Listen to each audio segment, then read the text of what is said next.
আপনার বক্তব্যগুলি আওয়ামী লীগের পক্ষে এখন যাচ্ছে, কারণ হচ্ছে যে আপনি আসলে যার প্রতি অন্যায় হচ্ছে তার পক্ষে কথা বলছেন, ব্যাপারটা কি এরকম?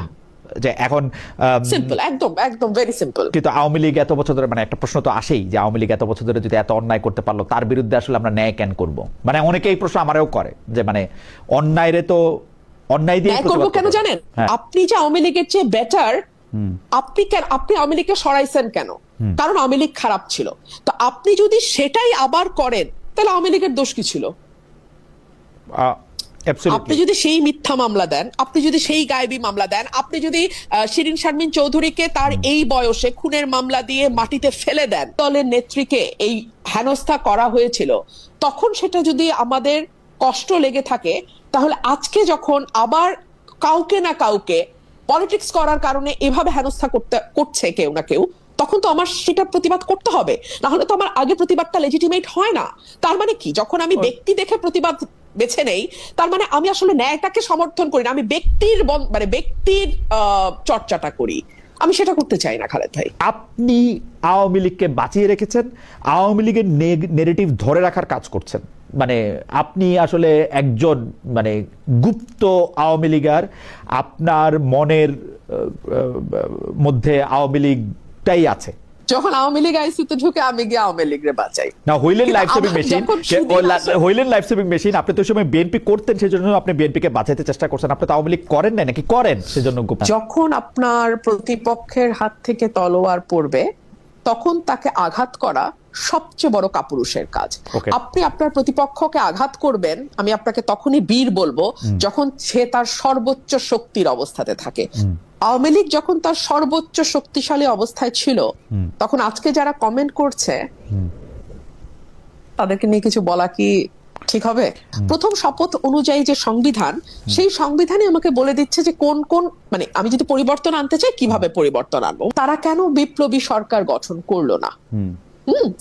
এখন কি দাঁড়িয়েছে, সংবিধানের কিছু অংশ আপনি সুবিধা মতো মানছেন, কিছু অংশ আপনি সুবিধা মতো মানছেন। রাষ্ট্রপতির কাছে শপথ নিচ্ছেন, কিন্তু আবার বলছেন এই রাষ্ট্রপতি সংসদে এসে দাঁড়ালে আপনি মব করে তাকে সরিয়ে দেওয়ার একটা মানে পায়তারা করছেন।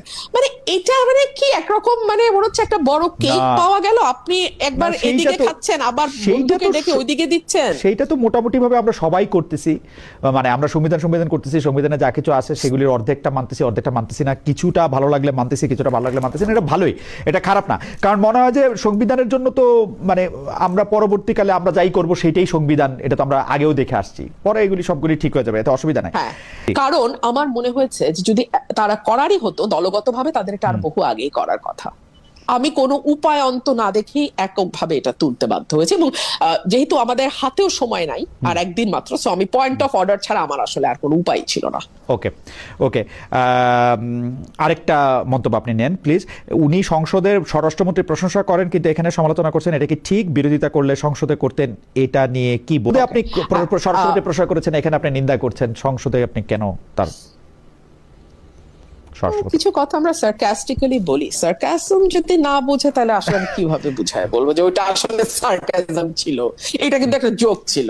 মানে জোক বলে দিয়ে আসলে একটু বলতে হবে যে আপনি একটু আমাদের দর্শকদের উদ্দেশ্যে একটু বলতে পারেন যে সংসদে আপনি আসলে স্বরাষ্ট্রমন্ত্রীকে নিয়ে কি বলেছেন, মানে জোকটাও যদি একটু বলতেন আর কি। তাহলে আমি কিন্তু আজকেও বলছি উনি সংবিধানে অসাধারণ। ও আচ্ছা আচ্ছা আচ্ছা, কিন্তু ওনার অসাধারণ অন্য জায়গায় হলে ভালো হতো। হ্যাঁ, অ্যাবসলিউটলি। ভারত যেন ডক্টর ইউনূস সরকারের বিদায় আর বিএনপিকে ক্ষমতায় আনার জন্য মুখিয়েছিল, এটা অনেকে বলে থাকেন। কিন্তু মে মাসের প্রথম সপ্তাহ থেকেই ভারতের পর্যটন ভিসা স্বাভাবিক করা হবে, সেইটাও একটা একরকম কথা আমরা শুনতেও পেয়েছিলাম। কিন্তু আমার কাছে ডক্টর ইউনূস সরকারের সাথে বিএনপি সরকারের ভারত বিষয়ে অবস্থান খুব বেশি বদল মনে হয় না, শুধুমাত্র জনাব খলিলুর রহমানের ভারত সফর করে শেখ হাসিনাকে প্রত্যর্পণ, মানে শেখ হাসিনাকে বাংলাদেশে ফেরত দেওয়ার ব্যাপারে একটা কথা আদায় করা ছাড়া। আপনি এটাকে কিভাবে দেখেন? আসলে কি ভারত শেখ হাসিনাকে ফেরত দেওয়ার ব্যাপারে সিরিয়াস? মানে আপনি আপনার টেকটা কি, আপনি যদি একটু বলতেন। আমি একজন পলিটিক্যাল পার্সন হিসেবে আমার কাছে মনে হয় যে এটা ভারত কখনো করবে না, because Sheikh Hasina was the tested and trusted friend of India. এখন যদি তারা শেখ হাসিনাকে ফেরত দেয়, এটা কিন্তু তাদের অন্য বন্ধু যারা আছে বিভিন্ন দেশে তাদের কাছে একটা খারাপ বার্তা যাবে। এক, দুই হচ্ছে ভারত কিন্তু একটা বিষয় পরিষ্কার করেছে যে কেউ যদি তাদের দেশে আশ্রয় নেয় তাহলে তারা তাকে কখনো তার দেশে পুশ করে না। দালাই লামার কথা তারা কিন্তু খুব বলে। সো এখন আমি এই সকল কিছু দেখে আমার কাছে মনে হয়েছে যে আমার মনে হয় না শেখ হাসিনাকে তারা ব্যাক করবে। আর তাছাড়া আমাদের বন্দি মানে যে বিনিময় চুক্তিটা আছে, হ্যাঁ, মানে ফেরত পাঠানোর যে চুক্তিটা, সেটা কিন্তু অনেকগুলো ইফস এন্ড বাটস আছে। আমি মানে গত 24 সালে পড়েছিলাম এটা, এখন আর অত একদম এক্স্যাক্টলি বলতে পারবো না আপনাকে, মুখস্থ নাই। কিন্তু যদি পলিটিক্যাল মোটিভেটেড কেস যদি তারা মনে করে, হ্যাঁ, তখন কিন্তু তারা কিছুতেই আর বন্দিকে ফেরত পাঠায় না। এবং ডেফিনেটলি শেখ হাসিনা যেহেতু পলিটিশিয়ান, ওনার কেস তো পলিটিক্যালি মোটিভেটেড, তো তারা বলবেই। তো মানে এইসব নানান দিক দেখে আমার কাছে মনে হয়েছে যে না, এটা তাদের ফেরত পাঠানোর কথা। আপনি এনসিপিতে যোগ দিতে পারেন সোশ্যাল মিডিয়াতে এমন আলোচনার প্রেক্ষিতে। আপনি নিজেই ফেসবুকে জবাব দিয়ে যা বলেছেন সেটি আমরা দেখেছি যে সরাসরি হা না বললেও পরে এক সাক্ষাৎকারে সেটিকে গুজব গুঞ্জন বলেছেন। আপনার ফেসবুক পোস্টে আপনি ইংরেজিতে বিখ্যাত বাণী একটা করেছেন, যার বাংলা অনুবাদ অনেকটা এরকম হতে পারে: গুজব রটায় নিন্দুকেরা, ছড়ায় বোকারা, আর বিশ্বাস করে গাধারা। আপনার কাছ থেকে একটু শুনতে চাই যে স্পষ্ট এই ধরনের কোনো প্রস্তাব আপনার কাছে এসছে কিনা। দর্শকদের মধ্যে কেউ কেউ বলছেন যে আপনি আসলে এনসিপিতে গেলে একটা নতুন যুগের নতুন বন্দোবস্তের রাজনীতি আমরা দেখতে পেতাম। এই মুহূর্তে আমার কোনো দলেই যাবার কোনো রকম কোনো পরিকল্পনা নাই, কোনো দলেই না। একদম লাউড এন্ড ক্লিয়ার, আমি আমার রাজনীতিটা at least for the time being, এই সময়ের জন্য আমি আমার মতো করে করতে চাই।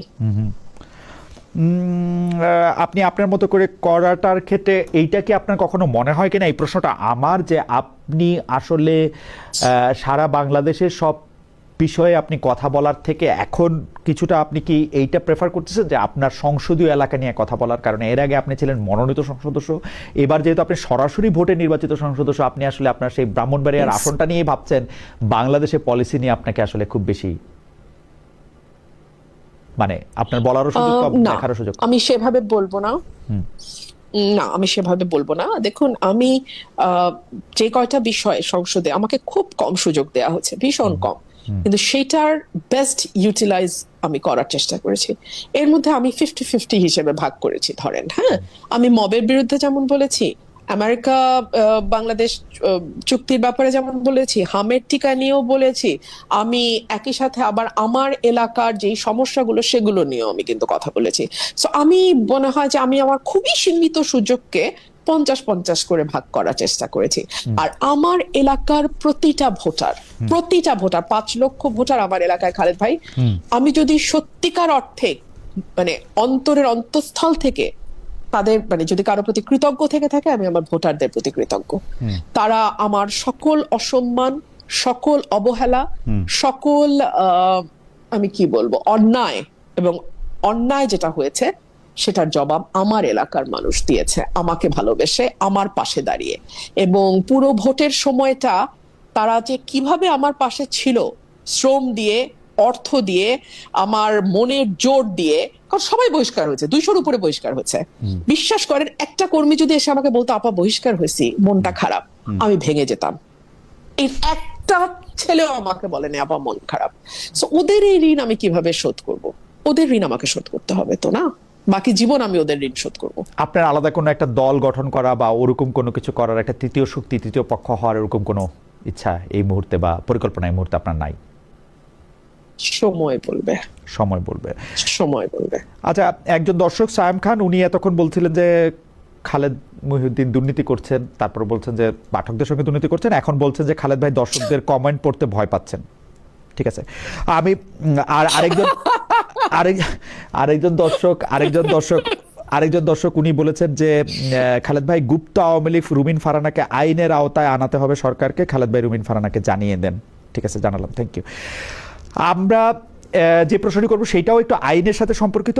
নারী এমপিদের নিয়ে জামায়াতের একজন সংসদ সদস্য মানে কদর্য মন্তব্য করেছিলেন, আমি যদি এভাবে বলি, মানে একটু, যে তার এলাকার অনুষ্ঠানে আপনি সংসদে এই নিয়ে কথা বলেছেন, বিচার চেয়েছিলেন, কিন্তু স্পিকার তখন জানিয়ে দিলেন বিষয়টি আসলে সংসদের এখতিয়ারের বাইরে, যেহেতু এটা সংসদের মধ্যে ঘটে নাই। এই নিয়ে আপনি আইনি পদক্ষেপ নিয়েছেন কিনা, নেয়ার পরিকল্পনা আছে কিনা, ফর্মালি বা ইনফরমালি জামাতের কেন্দ্রীয় স্তরে কোনো প্রতিকার চেয়েছেন কিনা? আমরা কিন্তু দেখেছি কাছাকাছি ঘটনা, বিদ্যুৎ জ্বালানি খনি সম্পদ মন্ত্রী ইকবাল হাসান মাহমুদ টুকুকে নিয়ে মানহানি করা মন্তব্য করার অভিযোগে জামায়াতে সেই এমপির বিরুদ্ধে মামলা করা হয়েছে। আমি একটু আগেই তো এটার উত্তর দিলাম খালেদ ভাই, যে যতক্ষণ পর্যন্ত এটা কারো জান মাল এবং জীবনের উপর হুমকি তৈরি না করছে ততক্ষণ পর্যন্ত এগুলোকে খুব বেশি না, কিন্তু আপনি ইয়ে করার সংসদে কিছু নেই। যেহেতু আর কথাটা জামাতের- তুলেছিলেন, সংসদে যেহেতু কথাটা হ্যাঁ, তুলেছিলেন, হ্যাঁ। সেই জন্য বলছি আর কি।